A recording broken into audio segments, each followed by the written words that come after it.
बात है साल 2011 की। 40 साल के किसान मैरियस एल्स अपने पालतू हिप्पो को हमेशा की तरह अपने हाथों से खिलाने गए थे, जो कि 6 साल का था। पर कुछ ही देर में हिप्पो ने उन पर हमला कर दिया। ये एक ऐसा घटना था जो न सिर्फ उनके रिश्तेदारों को हिला कर रख दिया, बल्कि पूरी दुनिया इस घटना को सुनकर हैरान हो गई। उनके परिवार को जिस बात का डर था वही हुआ। उनकी की गई भविष्यवाणी सच हो गई थी और उनके दोस्त मानते थे कि ये घटना एक न एक दिन होना ही था।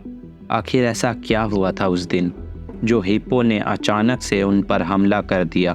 क्या वो हिप्पो के हमले से बच पाए? क्या उनके पेट हिप्पो को उग्र करने की दवाई दी गई थी? और क्या ये एक पूरी सोची समझी साजिश थी? जानेंगे आज के इस वीडियो में। उससे पहले चैनल को आप सब्सक्राइब कर दे और बेल आइकन को ऑन कर ले। Humphry the hippo Marius else के लिए सिर्फ एक पेट नहीं था। जब वो छोटा था और भयंकर बाढ़ में फंस गया था, तब मैरियस ने उसे बचाया और उस अनाथ हिप्पो को अपने 400 एकड़ के फार्म में रख उसकी पुरजोर सेवा की। वहाँ मैरियस ने एक जिराफ और एक राइनो को भी पाल रखा था। हम्फ्री को घर जैसा फील करवाने के लिए एल्स ने उसके लिए एक बड़ा सा लेक भी बनवा दिया। कुछ सालों बाद जब हम्फ्री 5 साल का हुआ और 1.2 टन के वजन तक पहुंच गया, तब उसके अंदर उसके प्रजाति का जंगली स्वभाव भी उभरने लगा था, और वो भी एक अलग तरीके से। एक दिन उसने एल्स के भतीजे पर भयंकर हमला कर दिया, जिसमें उसे कई सीरियस चोटें लगी, और ये तो सिर्फ बड़ी दुर्घटना की शुरुआत थी। एक दिन हम्फ्री अपने एरिया से भाग गया और एल्स के कैटल फार्म में घुसकर खूब तबाही मचाई। हम्फ्री द हिप्पो का तबाही इतना तीव्र था कि उसने उस दिन 6 बछड़े को मौत के घाट उतार दिया। हिप्पोज वाइल्ड एनिमल है और इनका जंगलीपना कभी भी किसी वक्त भी आ सकता है। हमला करने के लिए इन्हें किसी बाहरी दवा की ज़रूरत नहीं है। ये बात ध्यान में रखनी चाहिए कि हिप्पोज दिखने में भले ही क्यूट और गोलू मोलू लगते हैं, लेकिन ये बड़े मैमल्स वास्तव में बहुत ही खतरनाक होते हैं। इनका खतरनाक होना वर्ल्ड हेल्थ ऑर्गेनाइजेशन के रिपोर्ट से ही पता चलता है, जिसमें WHO के हिसाब से हिप्पोज हर साल लगभग 500 या उससे ज़्यादा लोगों की जान ले लेते हैं, जो कि लायंस के मुकाबले दुगना है। वैसे तो हिप्पोज इंसानों पर हमला कम ही करते हैं, क्योंकि वो इंसानों को शिकार नहीं समझते, और वैसे भी हिप्पोज प्योर वेजिटेरियन होते हैं, लेकिन वो अपनी एरिया को लेके काफ़ी संवेदनशील होते हैं। वो इंसानों पर एग्रेसिव हो सकते हैं अगर कोई उनके एरिया में घुसकर उन्हीं पर धौंस जमाता है, तो ये बात उन्हें पसंद नहीं, और ऐसे केसेस में वे तुरंत हमला बोल देते हैं। उनके पास बड़े जबड़े और लंबी तीखी दांत होती है, जो वो अक्सर दूसरे हिप्पोज से लड़ने के वक्त वेपन की तौर पर इस्तेमाल करते हैं। एक हिप्पो का एक बाइट तुरंत इंसान का शरीर चीर सकता है। इसलिए भले ही हिप्पोज दूर से मोटे, आलसी और हार्मलेस लगते हो, लेकिन उनसे दूर रहना ही बेहतर है। 2011 में एल्स अपने पेट हिप्पो के साथ अब फेमस हो चुके थे। उन दोनों का रिश्ता लोगों के दिल को छू रहा था। एनिमल चैनल्स भी इसका खूब फ़ायदा उठा रहे थे। इनके अटूट रिश्ते को वे करीब से रिकॉर्ड कर रहे थे। पर शायद हम्फ्री द हिप्पो के मन में कुछ और ही चल रहा था। दर्शकों के दिल में दहशत और हैरानी का एहसास तब पैदा होता है जब हम्फ्री एक दिन नाराज़ होकर मैरियस को अपने पीठ से जोर से गिराता है। किसी को समझ नहीं आता था कि मैरियस एक हिप्पो को ऐसे ट्रीट क्यों कर रहे हैं, जैसे वो कोई घोड़ा हो। जल्द ही उसके करीबी दोस्तों को ये लगने लगा था कि मैरियस का इस जंगली जानवर पर काबू नहीं हो पा रहा है, और जैसे जैसे उनका डर बढ़ता गया, उन्होंने भी अपनी सुरक्षा के लिए मैरियस के पास जाने से बचना शुरू कर दिया। क्योंकि वो हम्फ्री के साथ रहते थे, परिवार वालों ने कई बार मैरियस पर सवाल उठाए, पर हम्फ्री को रखने का उनका फैसला अटल था। मैरियस और उसकी पत्नी लुइस, जो एक अनुभवी फार्मासिस्ट थी, उन्हें मैरियस और हम्फ्री के साथ रिश्ता नहीं भा रहा था। मैरियस अपने रिश्ते को खास समझते थे।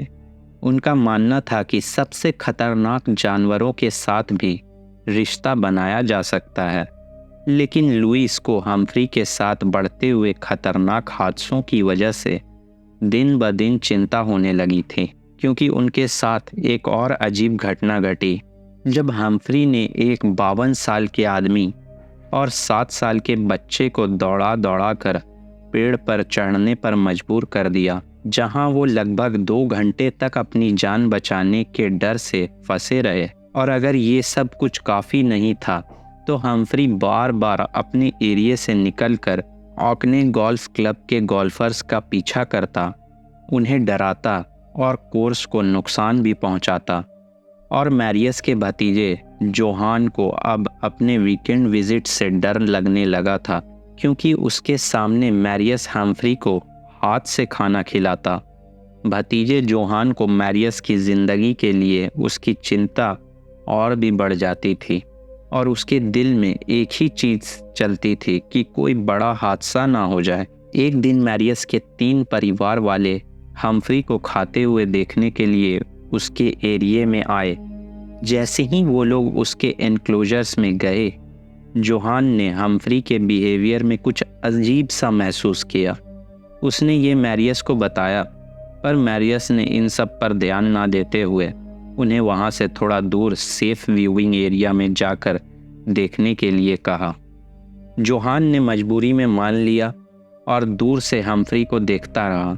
वहीं हमेशा की तरह मैरियस ने हम्फ्री को खिलाना शुरू किया और पानी में उतर गया। मैरियस ने हम्फ्री को सीटी मारकर बुलाया, जिससे हम्फ्री कुत्ते की तरह दौड़ कर आया। लेकिन तभी सब ने देखा कि हम्फ्री के बॉडी लैंग्वेज में एक अजीब सी बदलाव है, और ये बदलाव कुछ बुरा होने की संकेत दे रही थी। तभी हम्फ्री अजीब तरह से चिल्लाने लगा और कान सीधा करने लगा। आपको बता दें कि हिप्पोज अक्सर गुस्सा होने पर कान सीधा करने का इशारा देते हैं। इसका सीधा मतलब था कि हिप्पो को खतरा महसूस हो रहा था और वो गुस्से में आ गया था। तो अगर कभी आपको जंगल में कोई हिप्पो ये बिहेवियर करता दिखे तो बेहतर होगा कि उससे आप दूरी बनाएं, खासकर अगर आप उनके हरम के करीब हैं, जो कि उनका घर होता है, और वो अपने घर के प्रति बहुत संवेदनशील होते हैं। और अगर उन्हें लगता है कि खतरा दूर नहीं हो रहा तो वो बेझिझक अटैक भी कर सकते हैं। पर मैरियस को उसके इशारे से फ़र्क नहीं पड़ा और उसे लगा कि वो कॉन्फिडेंटली सिचुएशंस को हैंडल कर लेगा। उसने बकेट से एक सेब उठाया जो वो हम्फ्री को खिलाने वाला था। जैसे ही वो सेब उठाने के लिए झुका, वैसे ही उसी वक्त मौका देखते हुए हम्फ्री ने मैरियस पर चार्ज कर दिया और उसे ज़मीन पर गिरा दिया। हम्फ्री अपने जबड़ों में मैरियस के शरीर को दबाकर खींच कर ले जाता और बार बार उसे काटता, बेहतर ग्रिप बनाने की कोशिश करता और आखिर अपने बड़े जबड़ों से मैरियस का धड़ हिप्पो ने फाड़ दिया, जिससे उनकी दर्दनाक मौत हो गई। वहीं लेनी और उसके भतीजे खड़े होकर तमाशा देखते हैं, और वो करते भी क्या, इतनी तेजी से सब कुछ घट रहा था कि उन्हें कुछ करने का मौका ही नहीं मिलता। उनका दिल डर से कांप जाता है। वो एक जगह सहम से जाते हैं। उन्हें कुछ समझ नहीं आता है कि वो क्या करे। वहीं मैरियस आखिरी सांसें लेता है और कुछ ही लम्हों में मैरियस का शरीर अपना दम तोड़ देता है। मैरियस के साथ जो हुआ वो बहुत बुरा हुआ, क्योंकि वो तो सिर्फ एक भलाई कर रहा था। तभी हम्फ्री ने उसे अपने जबड़ों से छोड़ दिया।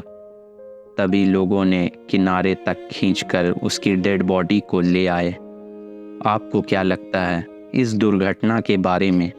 कमेंट्स करके ज़रूर बताएं। वीडियो पसंद आई हो तो लाइक करें, शेयर करें और चैनल को सब्सक्राइब करना ना भूलें। मिलते हैं अगले वीडियो में।